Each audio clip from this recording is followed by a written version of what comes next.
Good afternoon students.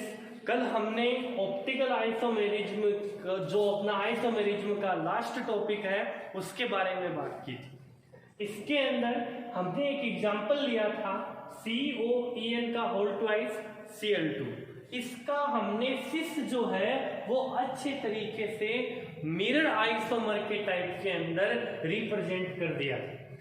आज जो अपना है, जो मैं कल एज या आपको होमवर्क भी दे चुका हूं इसके ट्रांस के बारे में, और जैसा कि मैंने कहा था कि ये जो है इसके ट्रांस के बारे में हम जो नेक्स्ट वीडियो यानी आज जिस वीडियो के अंदर हैं उस वीडियो के अंदर हम इसको जो है इसके ट्रांस टाइप को हम देखेंगे।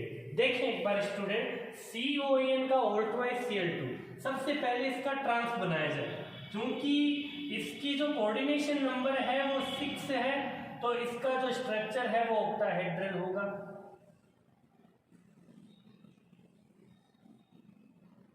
ये सेंट्रल एटम,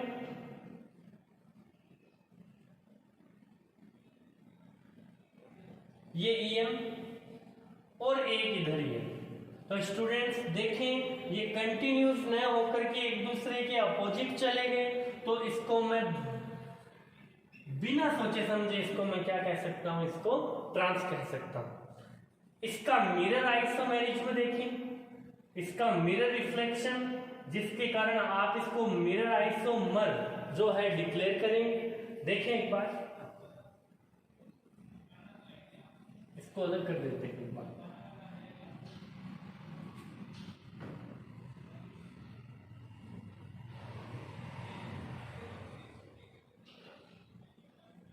ये सेंट्रल एटम, ये EN आपको इस साइड के अंदर दिखेगा और ये EN आपको इस साइड में दिखेगा। ये Cl यहां, ये Cl यहां, तो ये एज ए लाइक कौन सा हो गया, ट्रांस हो गया। ठीक है, तो ये हो गया इसका ट्रांस आइसोमर।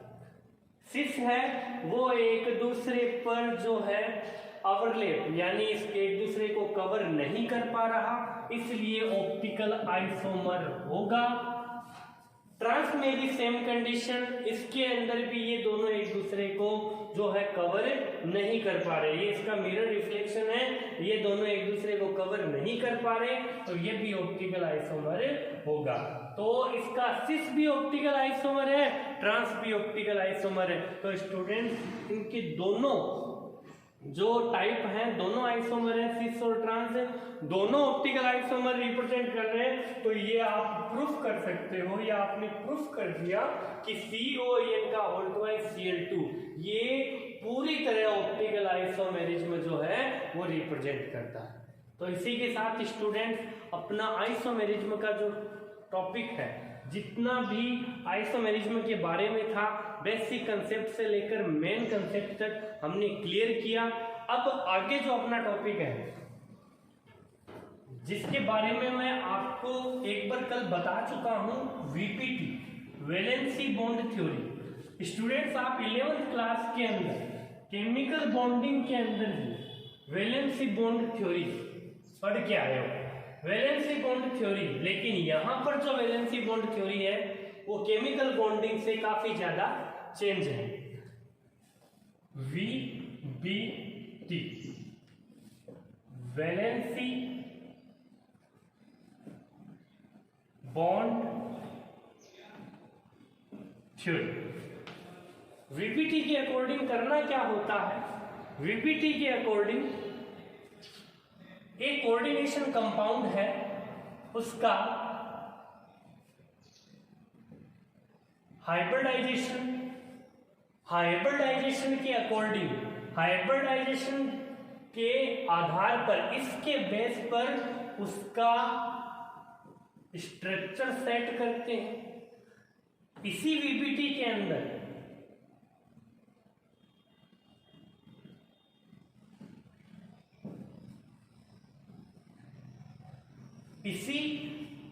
के अंदर थर्ड पॉइंट में इसकी मैग्नेटिक प्रॉपर्टीज डिसाइड करते हैं, और मैग्नेटिक प्रॉपर्टीज डिसाइड करने के बाद इसका जो है मैग्नेटिक मूवमेंट जो है वो बताते हैं।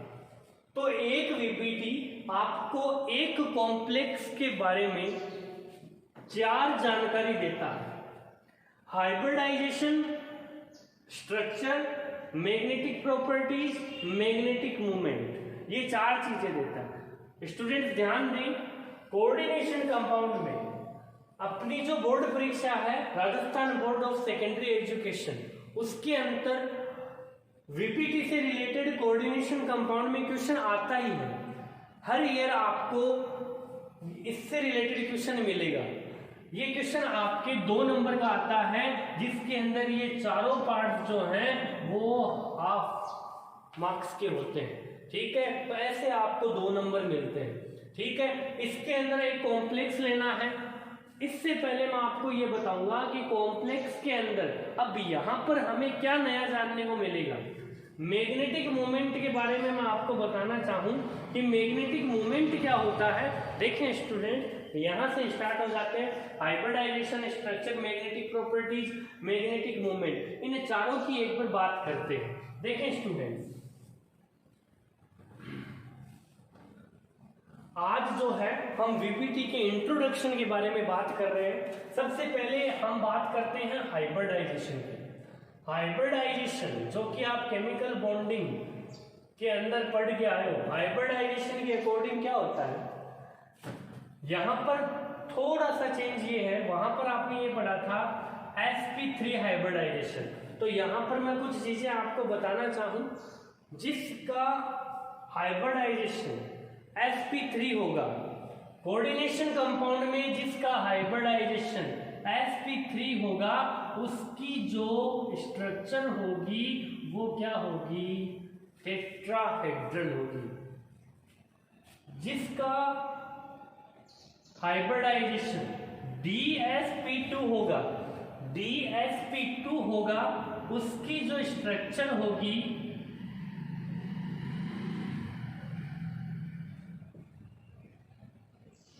वो स्क्वायर प्लेनर होगी।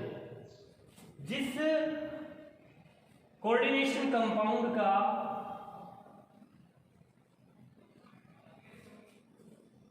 हाइब्रिडाइजेशन जो है sp3d या dsp3 होगा, जिस कॉम्प्लेक्स का हाइब्रिडाइजेशन sp3d या dsp3 होगा, उसकी जो स्ट्रक्चर है वो होगी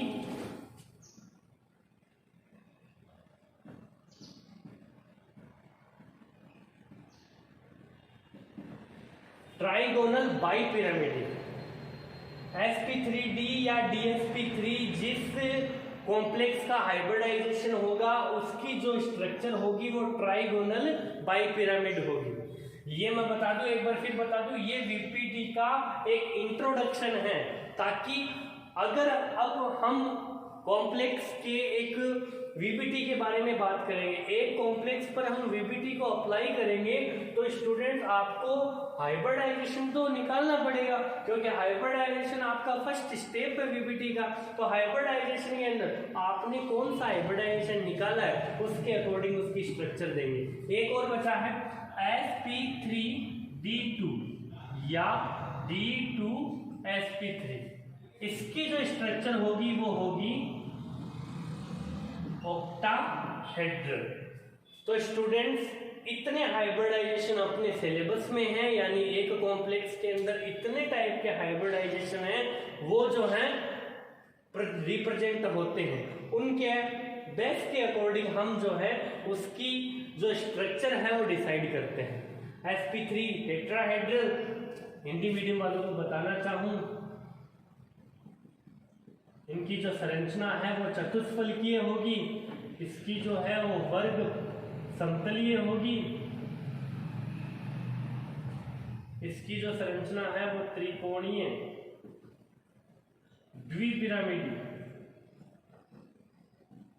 और इसकी जो संरचना है वो बनेगी अष्टफलकीय। ये तो है हाइब्रिडाइजेशन के बारे में बात। हाइब्रिडाइजेशन के अकॉर्डिंग स्ट्रक्चर ऐसे बनाते हैं।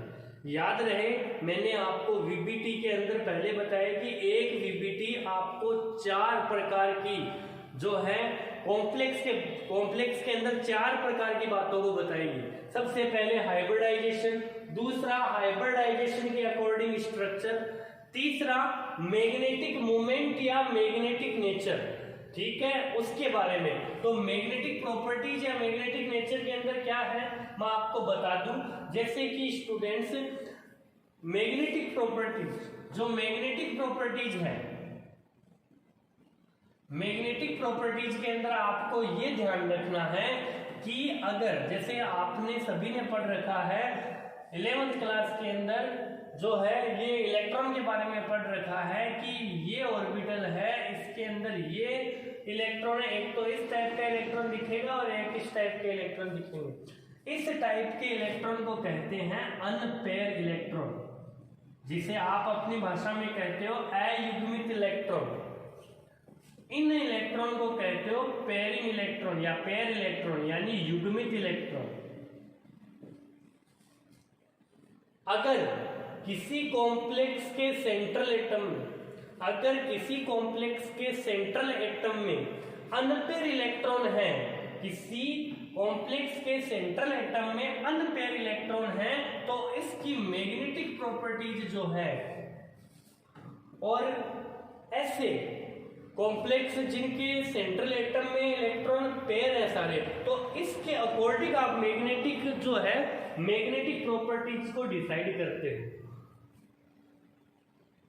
पेयरिंग और अनपेयरिंग, यानी जो मैग्नेटिक प्रॉपर्टीज है उसको किस टाइप से डिसाइड करते हैं, एक तो पेयर इलेक्ट्रॉन पे और एक अनपेयर इलेक्ट्रॉन पे। तो स्टूडेंट इस बात का ध्यान रखें। वो कैसे होगी वो तो मैं एक एग्जांपल लेंगे हम, वैसे ही जैसे कि हर आपको टॉपिक में बताते आ रहा हूँ ये चीज की, ये चीजें क्या होती है। जैसे मैंने ये नहीं बताया स्क्वायर प्लेनर है, ट्राइगोनल, बाइपिरामिडीय है, टेट्राहेड्रल है और ऑक्टाहेड्रल है, इनके बारे में अभी नहीं बताया मैंने, यानी ये स्ट्रक्चर कैसी होती है, ये एक एग्जांपल पे बात करेंगे। अभी हम एक इंट्रोडक्शन जान रहे हैं कि आप मैग्नेटिक प्रॉपर्टीज किसके अकॉर्डिंग डिसाइड करोगे। तो हम पेयर इलेक्ट्रॉन और अनपेयर इलेक्ट्रॉन के हिसाब से जो है हम डिसाइड करेंगे मैग्नेटिक प्रॉपर्टीज को। अगला है मैग्नेटिक मूवमेंट। मैग्नेटिक मूवमेंट का मतलब क्या है, मैग्नेटिक मूवमेंट को रिप्रेजेंट करते हैं म्यू से। मैग्नेटिक मूवमेंट का मतलब क्या है, यहां पर ध्यान दीजिए, mu is equal to root n plus 2। यहां पर जो n है वो किसको रिप्रेजेंट करेगा, अनपेयर इलेक्ट्रॉन को रिप्रेजेंट करेगा। अनपेयर इलेक्ट्रॉन कितने हैं उसके अकॉर्डिंग उसके मैग्नेटिक मूवमेंट की जो है वो वैल्यू डिसाइड कर देते हैं। ठीक है, तो स्टूडेंट वीपीटी के जो पार्टीशन है वो 4 हैं एक कॉम्प्लेक्स पर। अगर परीक्षा में ऐसा लिखा हुआ आता है कि इस कॉम्प्लेक्स पर या जो भी आपको एक कॉम्प्लेक्स दे दिया उस पे वीपीटी को जो है अप्लाई कीजिए, तो वीपीटी को अप्लाई करेंगे, तो वीपीटी को अप्लाई करेंगे हाइब्रिडाइजेशन से। सबसे पहले तो हम उसका हाइब्रिडाइजेशन बताएंगे, उसके बाद उस हाइब्रिडाइजेशन के अकॉर्डिंग उसकी स्ट्रक्चर बनाएंगे, फिर उसके अंदर जो सेंट्रल एटम है उसके अकॉर्डिंग हम उसको, जो सेंट्रल एटम है उसके अंदर हम पेयरिंग या अनपेयर इलेक्ट्रॉन है उसको डिसाइड करेंगे। उसको डिसाइड करके हम उसकी मैग्नेटिक प्रॉपर्टीज को डिसाइड करेंगे। मैग्नेटिक प्रॉपर्टीज के बाद हम मैग्नेटिक मोमेंट के बारे में बात करेंगे, जिसका फॉर्मूला मैंने बता दिया। यानी ये 4 चीजें जो हैं वीबीटी के अंदर हमें सीखने को मिलेगी। तो स्टूडेंट ये था आपके वीबीटी का जो है वो एक ये इंट्रोडक्शन वैलेंसी बॉन्ड थ्योरी का।